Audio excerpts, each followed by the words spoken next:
The Silent Sentinel.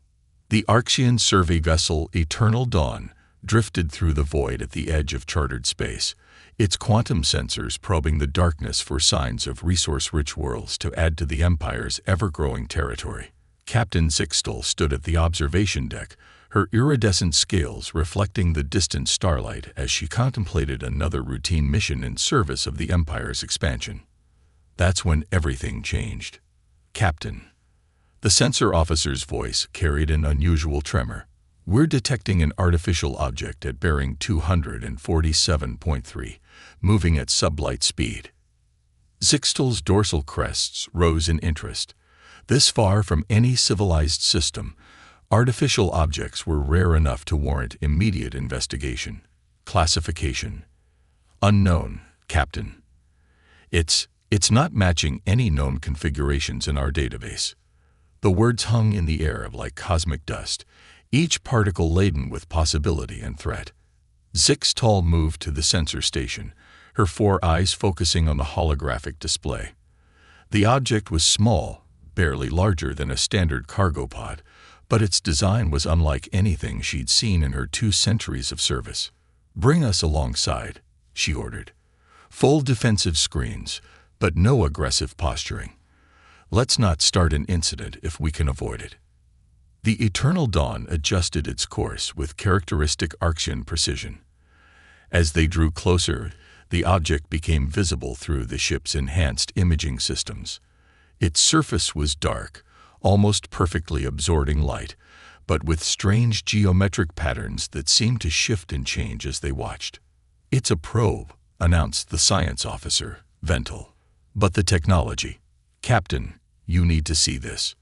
The holographic display expanded, showing detailed scans of the probe's internal structure. What they revealed caused Zixtal's secondary heart to skip a beat.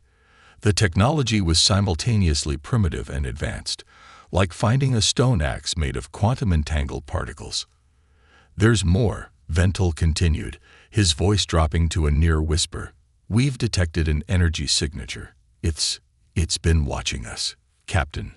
Not just now, but for a very long time." The implications hit Zixtal like a gravitational wave. This wasn't a chance encounter. This probe had been placed here deliberately, waiting for the Archean Empire to reach this point in space. But by whom? As if in response to their discovery, the probe's surface began to change. Patterns of light emerged, forming complex sequences that their computers immediately began to analyze. A message was being transmitted, but its contents were heavily encrypted. "Captain," the communications officer called out, "the encryption method is unlike anything in our databases, but the basic principles are recognizable. It's using mathematics as a foundation. Universal constants. Whoever built this wanted to make sure we could eventually decode it." Zixtal felt the weight of history pressing down on her shoulders. First contact scenarios were deeply ingrained in Archean protocol, but this was different. This wasn't just contact. It was a message that had been waiting for them, perhaps for centuries. "Begin decryption procedures," she ordered, "and send word to the High Council. They need to know about this immediately." As the message began to unlock itself, piece by piece, Zixtal couldn't shake the feeling that the Archean Empire, the undisputed rulers of known space for 10,000 years, was about to discover they weren't as alone as they had thought. The first decoded fragments of the message appeared on the main screen, and Zixtal felt her scales ripple with surprise. The language was being translated in real time, and its opening words sent a chill through the command deck. "To the Archean Empire, from the United Earth Government. You have reached the first marker. What happens next depends entirely on your choices." The command deck erupted into controlled chaos as officers processed the implications. Not only had they encountered an alien probe, but it was from a species they'd never encountered, one that knew them by name. "Full analysis of the probe's construction," Zixtal ordered, her military training taking over. "I want to know everything about the species that built this." The results painted a contradictory picture. The outer hull was composed of materials that could have been manufactured by a civilization barely capable of interstellar travel. But deeper scans revealed components that defied their understanding. Technology that seemed to operate on principles the Arxians had never conceived. "Captain," Vental called out, his voice tight with tension. "We've completed the initial historical analysis. This probe, it's been here for over 300 years. The revelation sent murmurs through the command deck. 300 years ago, the Arxian Empire hadn't even reached this sector. The probe had been waiting, watching, gathering data on their expansion patterns long before they arrived." The decoded message continued to flow across the screens. "We have observed your civilization's expansion across the galaxy. Your technological achievements are impressive, as is your dedication to order and progress. However, we feel it necessary to inform you that your current trajectory will soon bring you into proximity with Earth-controlled space." Zixtal's primary heart raced as she read the words. The message wasn't a greeting, it was a warning. "Our policy has been one of non-interference, allowing your empire to grow and develop according to its nature. This policy will continue as long as certain boundaries are respected. Attached to this message, you will find a detailed map of regions that must remain free from Arxian expansion." The ship's AI projected the indicated map into the center of the command deck. It showed a significant portion of the galaxy's spiral arm, territory that the High Council had already marked for future colonization. But it was the next part of the message that caused Zixtal's scales to pale. "To verify our capabilities and demonstrate our commitment to these boundaries, we have included proof of our ongoing surveillance. Attached you will find detailed records of 17 classified military operations conducted by your empire over the past century, including Operation Silent Scale and the Verdant Purge." The command deck fell silent. Those operations were known to only a handful of the highest-ranking officials in the empire. Their very existence was protected by security measures that were considered unbreakable. "Captain," the security officer spoke up, "these records, they're genuine. The level of detail, the encryption keys used, even the names of personnel involved. This species hasn't just been watching our ships. They've been inside our most secure networks for decades." Zixtal felt the familiar comfort of Arxian superiority crumbling around her. Everything about this encounter challenged their fundamental assumptions about their place in the galaxy. A species advanced enough to penetrate their security, yet patient enough to wait centuries before making contact. A civilization capable of producing technology that seemed to break the laws of physics, yet choosing to remain hidden. "There's more, Captain," Vental announced, his voice barely a whisper. "The probe, it's not just carrying a message, it's carrying a gift." A small compartment on the probe's surface had opened, revealing a crystal matrix unlike anything in their database. As they watched, it began to emit a soft, pulsing light. "Initial analysis suggests it's some kind of data storage device," Vental continued.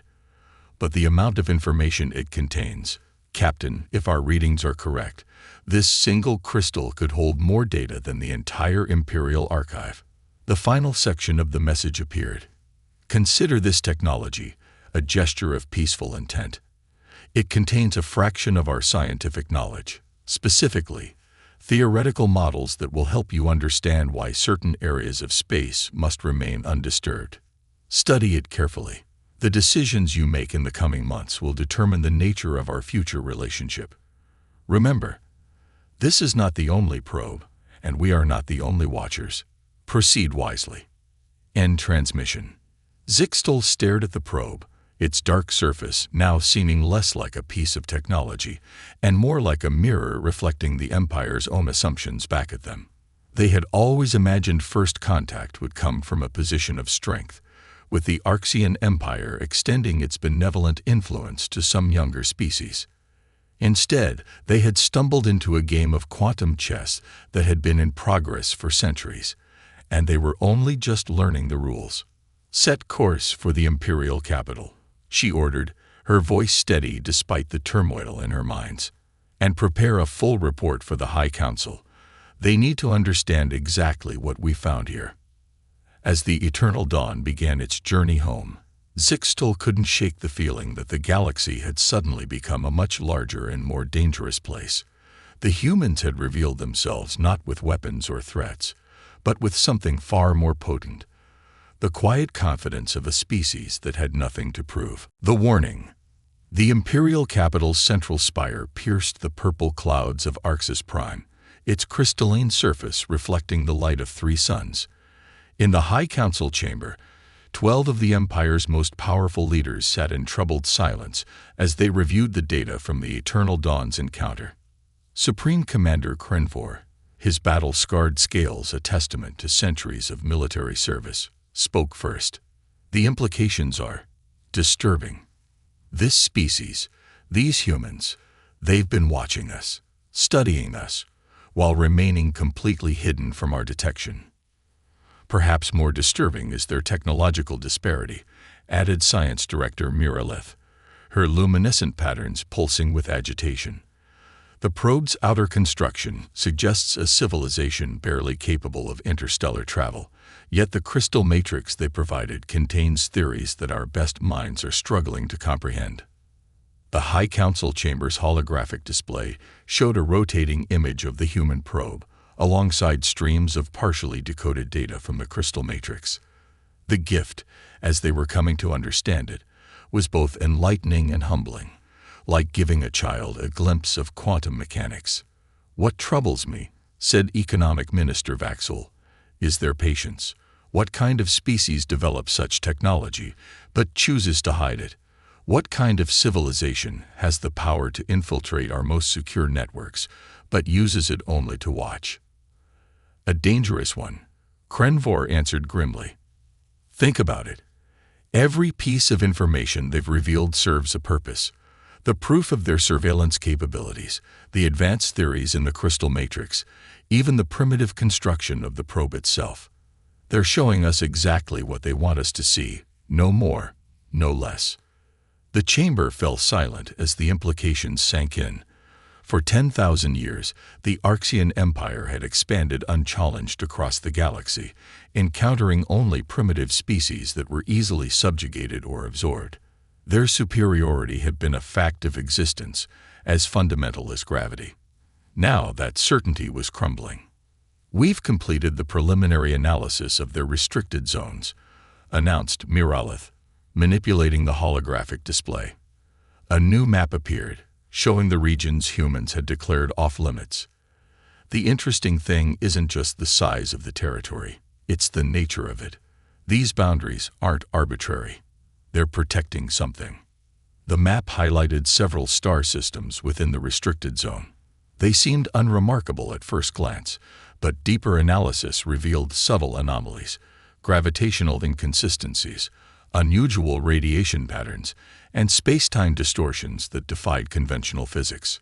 "The crystal matrix," Miralith continued, "contains theoretical frameworks that suggest these regions are sensitive.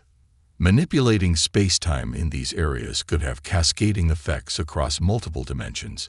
It's as if they're not just protecting their territory, but the very fabric of reality itself." "Are we supposed to believe," scoffed one of the younger council members, "that this previously unknown species has appointed itself guardian of the galaxy's stability?" "No," Krenvor replied, his voice carrying the weight of centuries of military experience. "We're supposed to understand that they've been handling responsibilities we didn't even know existed, while we congratulated ourselves on our supposed supremacy." The Supreme Commander rose, his massive frame casting a shadow across the holographic display. "Consider their message carefully. They didn't threaten us with weapons or demand our immediate withdrawal. They simply showed us that they've been 10 steps ahead of us for centuries, handed us scientific knowledge that makes our best theories look primitive, and politely suggested we avoid certain regions of space. For the sake of argument," interjected Vaxel, "what if we chose to ignore their warning? What if we proceeded with our planned expansion into these restricted zones?" Before anyone could respond, a junior communications officer burst into the chamber, breaking centuries of protocol. "Honored council members, forgive the interruption. But we've just lost contact with the Crimson Vanguard battle group. The council members exchanged alarmed looks. The Crimson Vanguard was the Empire's most advanced military formation. 50 ships with enough firepower to subjugate an entire sector. Lost contact. Krenvor's scales darkened with concern. How is that possible? Unknown, Supreme Commander. They were conducting exercises on the edge of chartered space when they simply vanished. No distress signal, no energy signatures, nothing. It's as if they never existed. The chamber erupted in confused discussions until Krenvor raised his hand for silence, their last known position. The officer manipulated the holographic display, adding a new marker to the map. It pulsed ominously at the edge of one of the human-restricted zones. Well, Krenvor said quietly, it seems we have our answer about the consequences of testing their boundaries. You can't be suggesting, the young council member sputtered, that these humans somehow disabled our most powerful battle group without firing a shot. No, Krenvor replied. I'm suggesting they showed us exactly what they're capable of while maintaining perfect deniability. No weapons, no attacks, no acts of war. Just 50 ships and 20,000 crew members who vanished while performing routine exercises near a restricted zone. A warning so clear that it never needs to be spoken aloud. Minister Vaxel's scales had taken on a pale hue. The economic implications of losing the Crimson Vanguard alone are staggering, let alone the potential cost of redrawing our expansion plans to avoid these restricted zones. The cost of ignoring this warning would be far higher, Mirileth countered. The theories in the crystal matrix, they're not just advanced, they're revolutionary. They suggest possibilities that would make our current technology look like stone tools, and I suspect what they shared is merely a fraction of their knowledge. Supreme Commander Krenvor moved to the center of the chamber, his voice resonating with authority. We face a choice unlike any in our history. For 10 millennia, we've expanded unchallenged, unquestioned. We've built our identity on the assumption of our superiority. Now we must decide. Do we cling to that assumption and risk everything, or do we accept that we're not the masters of space we thought we were? The council chamber fell into contemplative silence, broken only by the soft hum of the holographic display. The image of the human probe rotated slowly, its dark surface reflecting the light like an ancient oracle waiting to reveal more secrets. Perhaps, Mirileth suggested, her voice thoughtful, we should consider that this encounter might be the best thing that's ever happened to our empire. These humans, they're not just showing us our limitations, they're showing us possibilities we never imagined. The implications hung in the air like cosmic dust, each particle laden with both threat and promise. The Arxian Empire stood at a crossroads, and their next steps would determine not just their future, but their very understanding of their place in the universe.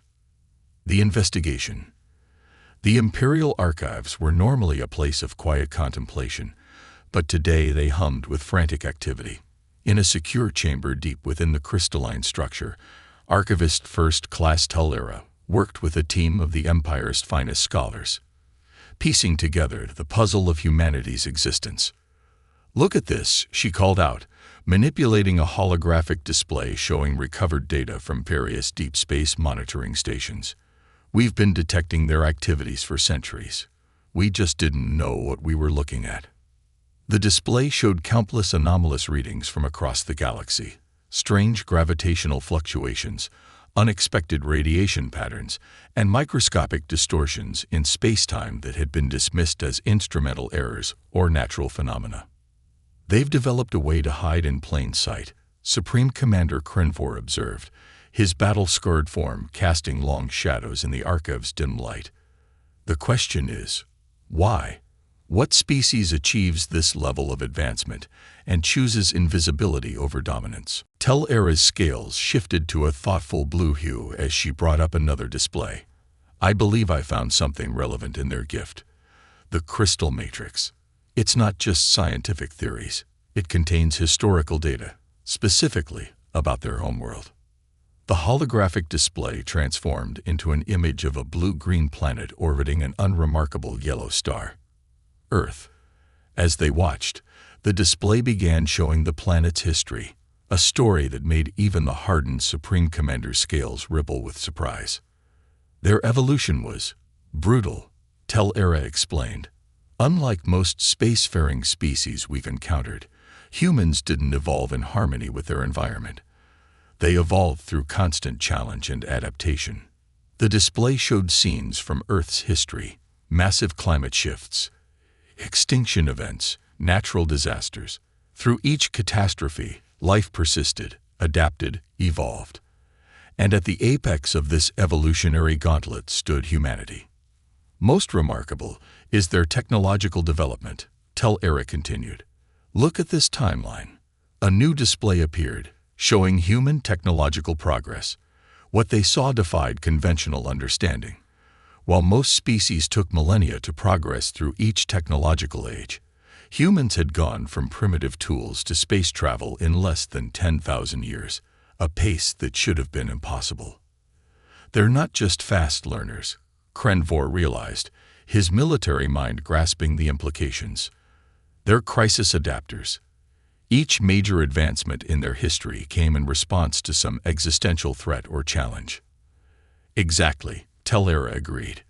And here's where it gets interesting. She brought up data from the crystal matrix's deeper layers.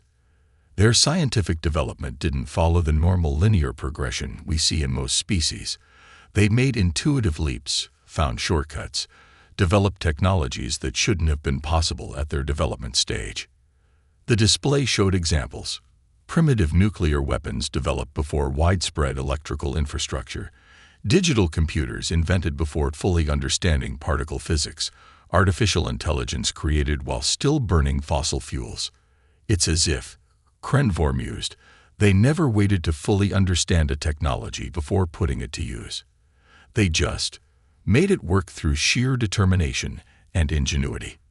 And that's why they're so dangerous, came a new voice. Science Director Miraleth entered the chamber, her luminescent patterns pulsing with excitement. We finished analyzing the data about their first ventures into space. Look at this. The display shifted to show early human space missions. Primitive vessels, barely more than metal containers with chemical rockets, carrying humans into the void. They went into space before they were ready, Miraleth explained. By any rational standard, their technology was insufficient. Their understanding of physics was incomplete. Their vessels were horrifically dangerous. But they went anyway. And survived, Krenvor added grimly. More than survived, Tel-Era corrected. They thrived. Each near disaster taught them something new. Each limitation forced them to innovate. While other species waited until they had perfect solutions, humans just kept pushing forward, learning through trial and error, success and failure. The archival displays began showing more recent human history, or at least what the humans had chosen to reveal. Their expansion into space had been cautious but relentless. Instead of establishing visible colonies and outposts, they developed technologies to exist in the void itself. Rather than conquering worlds, they learned to harvest resources from asteroids and comets, leaving habitable planets untouched. They're not just hidden, Miraleth realized. They're everywhere. These energy signatures we've been detecting. They're not errors. They're the footprints of a civilization that learned to live between the stars themselves. But why reveal themselves now? Krenvor wondered. Why not stay hidden? Tel-Era manipulated the displays again, overlaying the map of restricted zones with historical data. Because we were about to blunder into something dangerous. These restricted zones, they're not just territory they're claiming. According to the crystal matrix data, they're regions of space where reality itself is fragile. The displays showed complex mathematical models describing space-time distortions and quantum instabilities. Humans didn't just achieve advanced technology, Tel-Era explained. They discovered that the universe is far more complex and far more dangerous than we ever imagined. They'd been quietly maintaining these sensitive regions for centuries, preventing catastrophes we didn't even know were possible. So when they say we need to avoid these areas, Krenvor said slowly, They're not just protecting their territory. They're protecting us from our own ignorance. Precisely, Miraleth confirmed. And the disappearance of the Crimson Vanguard. I don't think it was an attack. I think they saved those ships from triggering something far worse than we can comprehend. The chamber fell silent as the implications sank in. The humans hadn't revealed themselves out of fear or aggression. They'd done it out of a sense of responsibility. A species that had learned the hard way about the dangers of unchecked expansion and technological hubris. "There's one more thing," Tellera said quietly, bringing up a final display. "We've detected similar energy signatures and technological markers from other regions of space, signatures that don't match human patterns." "Other hidden civilizations?" Krenvor asked, his scales darkening. "The humans told us they weren't the only watchers," Miraleth reminded them. Perhaps we've been living in a galaxy far more populated and far more carefully managed than we ever suspected." The implications were staggering. The Arxian Empire, proud of its 10,000 years of expansion and dominance, might have been playing in the shallows while ancient civilizations watched from the depths, intervening only when necessary to prevent cosmic disasters. "So," Krenvor said, his voice heavy with the weight of revelation, "the real question isn't whether we respect their boundaries. The real question is, are we ready to join them?" The revelation. The Imperial Science Academy's Quantum Computing Center hummed with energy as teams of researchers worked to unlock the deeper mysteries contained within the human crystal matrix. After 3 months of continuous study, they had barely scratched the surface of its contents, yet each new discovery sent ripples of excitement and fear through the Empire's scientific community. Science Director Miraleth stood before a massive holographic display, watching as new data streams emerged from their latest decryption attempts. Behind her, Supreme Commander Krenvor and Archivist Tellera observed in silence. "We've confirmed something remarkable," Miraleth announced, her scales shimmering with excitement. "The humans didn't just master space travel, they fundamentally reimagined it. Look at this." The display showed complex mathematical models describing space-time manipulation. "They don't push through space like we do. She paused, searching for words. "They negotiate with it. Their technology doesn't force the universe to comply with their wishes. It works with the natural fabric of reality." That explains their apparent technological contradictions, Tellera realized. "We've been judging their advancement by how well they overcome natural laws, while they've been learning to work within them."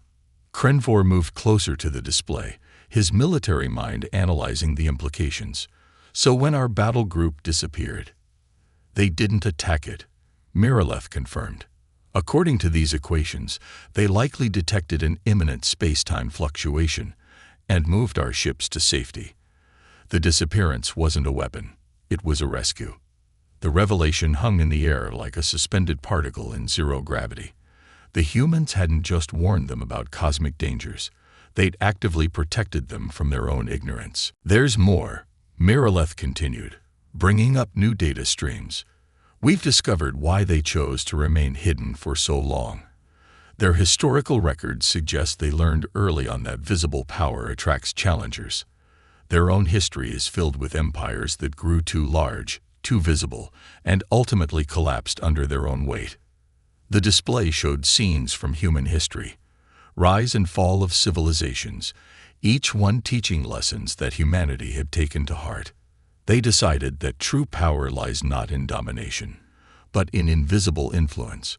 They don't conquer or rule, they guide and protect. "A species that learned to hide their strength," Krenvor mused.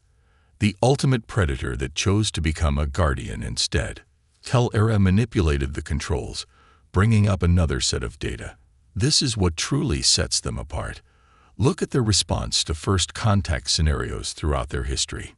The display showed dozens of incidents where humans had encountered other species or civilizations. In each case, their approach was the same: careful observation, patient assessment, and intervention only when absolutely necessary. "They've been doing this for centuries," Tellera explained. "Not just with us, but with countless other civilizations. They watch, they learn, and they only reveal themselves when they believe a species is ready, or when intervention is necessary to prevent catastrophe. But ready for what? Krenvor asked. Miraleth's scales shifted to a deep blue of profound realization, ready to understand that the universe is not a territory to be conquered, but a system to be maintained. The restricted zones, the hidden civilizations, the careful balance they maintain, it's all part of something far larger than mere empire building. She brought up a new set of equations from the crystal matrix. These suggest that the universe itself is far more delicate than we imagined.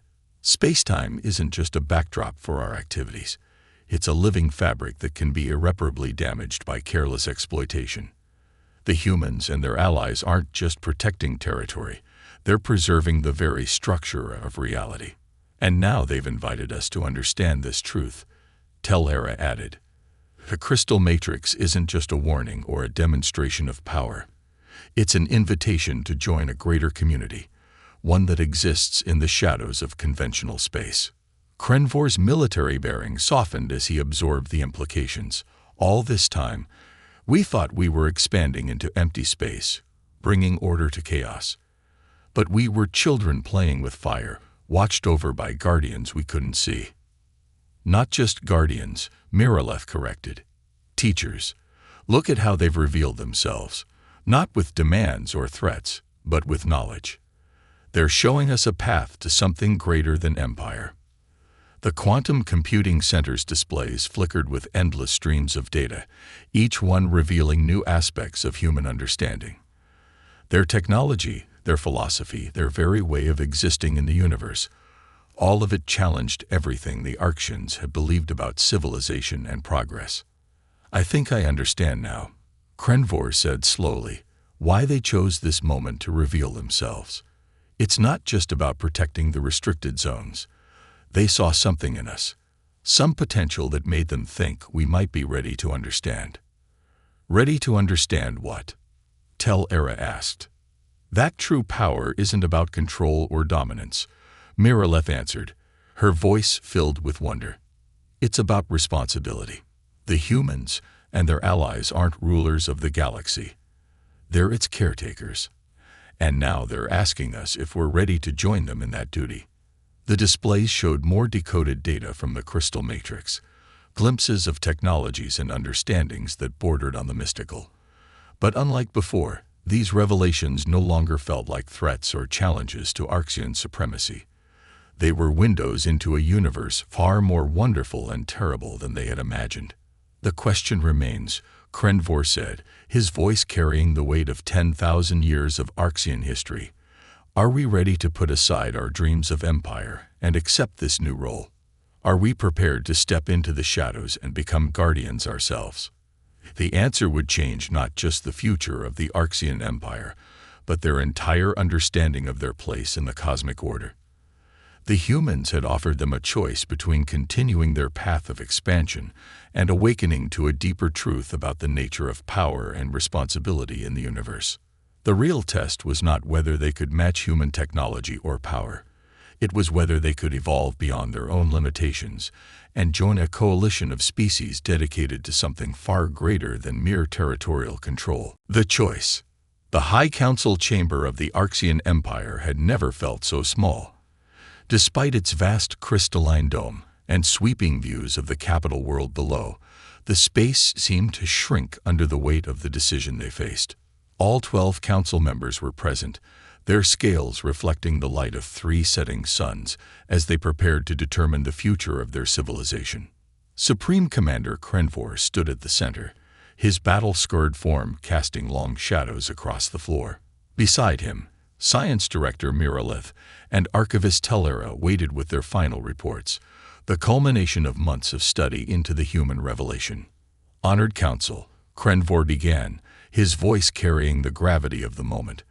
We stand at a crossroads unlike any in our 10,000 years of history. What we decide today will echo through generations to come. The holographic displays activated, showing the full scope of their discoveries.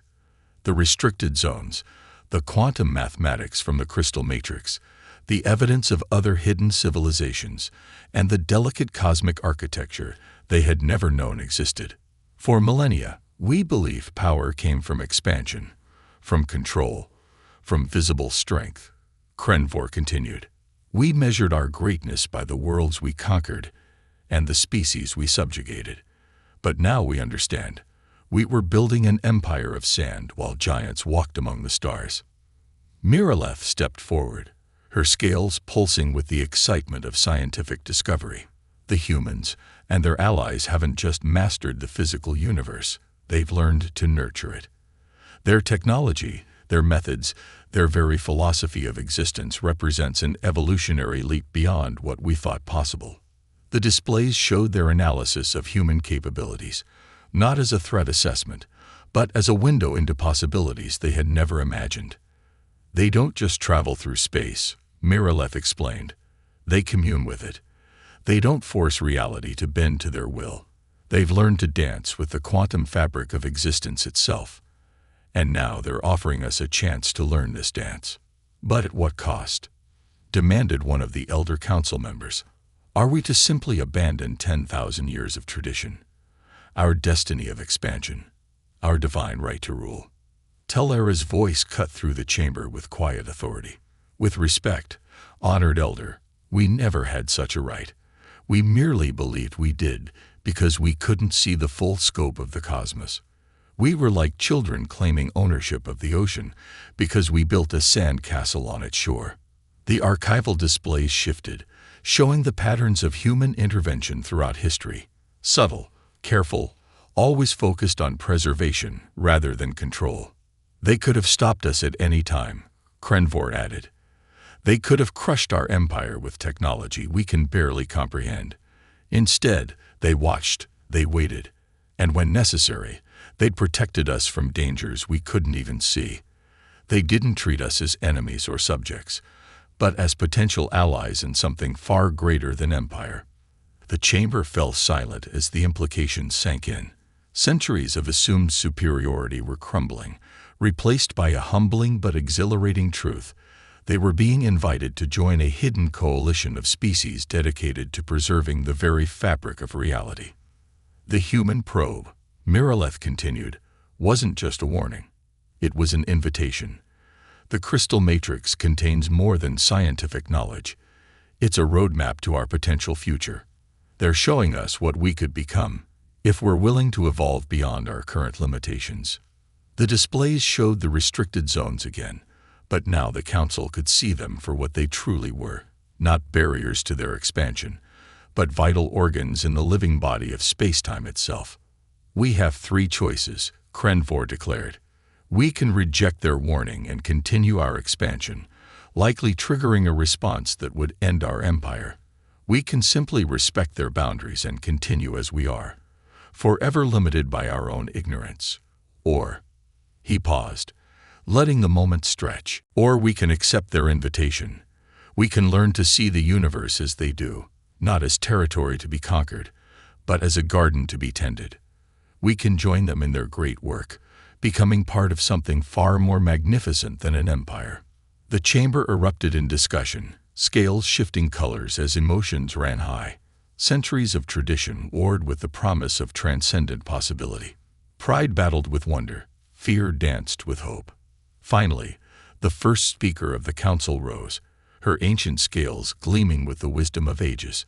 Throughout our history, she began, the Archean Empire has survived by adapting, by recognizing opportunity even in the face of challenge. We expanded across the stars because we believed that was the path to greatness. Now we see there are higher paths still.